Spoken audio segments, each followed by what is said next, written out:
Assalamualaikum warahmatullahi wabarakatuh. Apa kabar semuanya? Semoga kita semua dalam keadaan sehat walafiat. Amin ya rabbal alamin.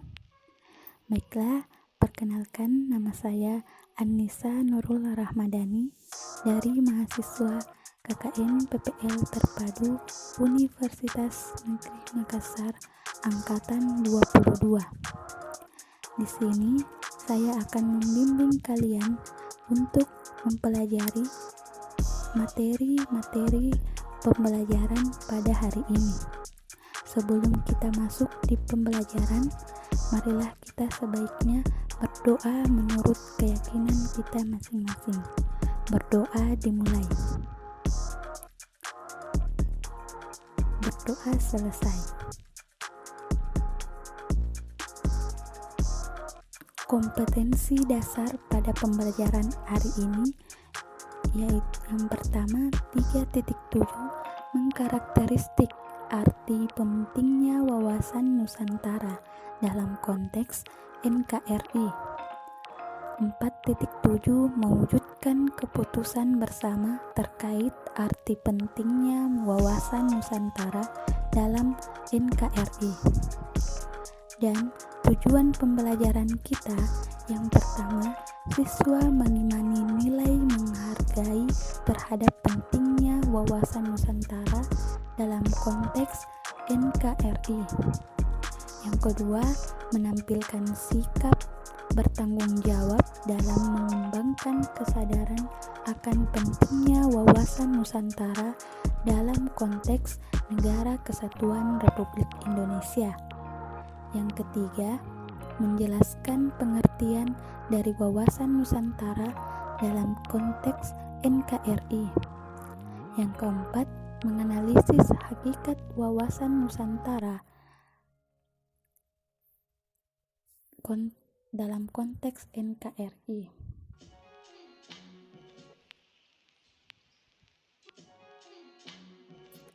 Pokok bahasan wawasan Nusantara. Yang pertama, pengertian, hakikat, dan asas wawasan Nusantara.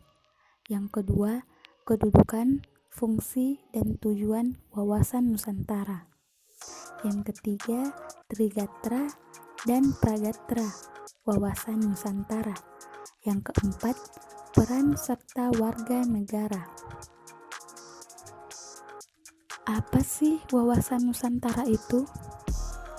Nah, wawasan Nusantara adalah cara pandang dan sikap bangsa Indonesia mengenai diri dan di lingkungannya yang serba beragam dan bernilai strategis dengan mengutamakan persatuan dan kesatuan wilayah dan tetap menghargai kebinekaan dalam setiap aspek kehidupan untuk mencapai tujuan nasional.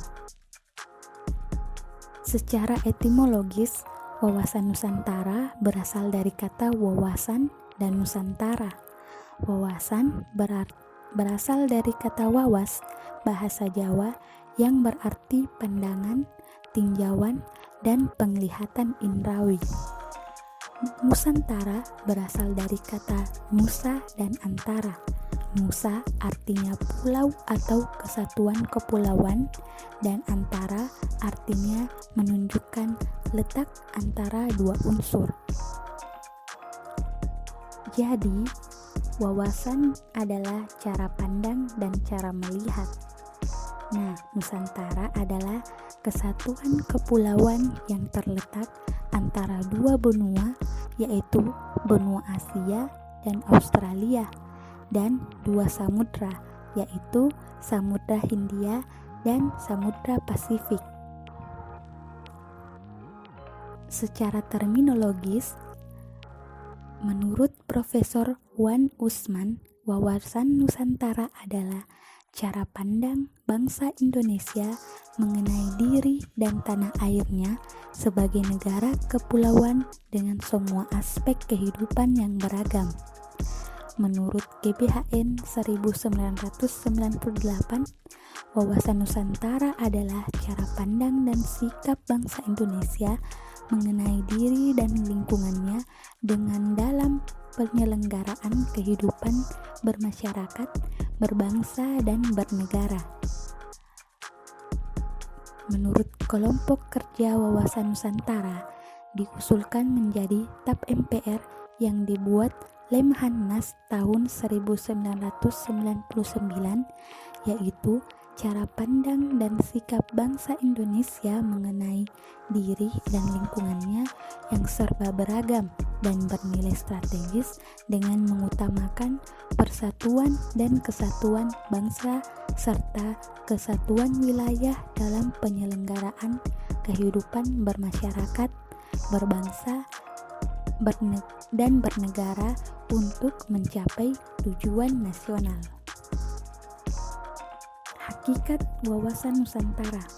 Hakikat Wawasan Nusantara adalah keutuhan Nusantara dalam pengertian cara pandang yang selalu utuh, menyeluruh dalam lingkup Nusantara demi kepentingan nasional. Pada hakikatnya, setiap warga masyarakat dan aparatur negara harus berpikir, bersikap, dan bertindak secara utuh, menyeluruh demi kepentingan bangsa dan negara Indonesia. Nah, hakikat Wawasan Nusantara adalah keutuhan dan kesatuan wilayah nasional. Dengan kata lain, hakikat Wawasan Nusantara adalah persatuan bangsa dan kesatuan wilayah. Nah, sekarang kita masuk pada asas Wawasan Nusantara, di mana ada 6 asas dalam Wawasan Nusantara. Yang pertama, kepentingan yang sama, keadilan, kejujuran, solidaritas, kerjasama, dan juga kesetiaan. Sekarang kita masuk pada kedudukan, fungsi, dan tujuan Wawasan Nusantara. Kita bahas kedudukan Wawasan Nusantara. Wawasan Nusantara berkedudukan sebagai landasan visional dalam menyelenggarakan kehidupan nasional.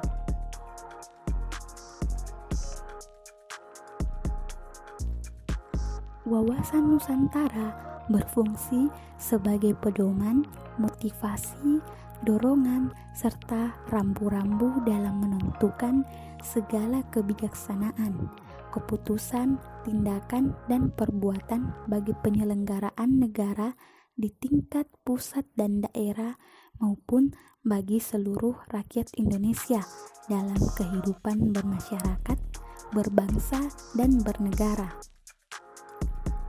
Dan Wawasan Nusantara bertujuan mewujudkan nasionalisme yang tinggi di segala aspek kehidupan rakyat Indonesia yang lebih mengutamakan kepentingan nasional daripada kepentingan lainnya. Trigatra yaitu disebut aspek alamiah. Aspek Trigatra yang pertama, posisi dan lokasi geografis negara. Yang kedua, keadaan dan kekayaan alam.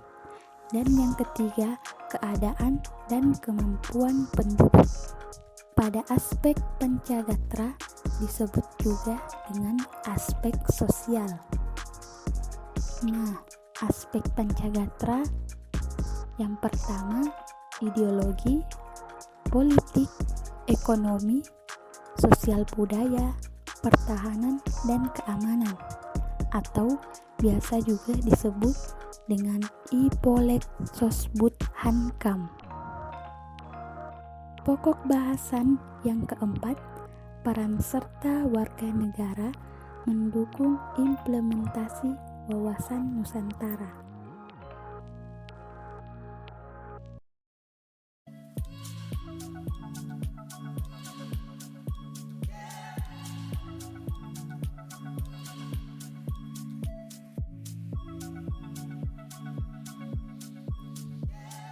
Nah, kita sudah mempelajari materi pembelajaran pada wawasan Nusantara dalam konteks NKRI.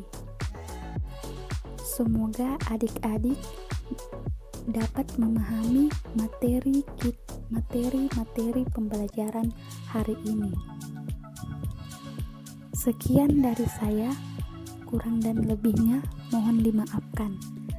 Wassalamualaikum warahmatullahi wabarakatuh.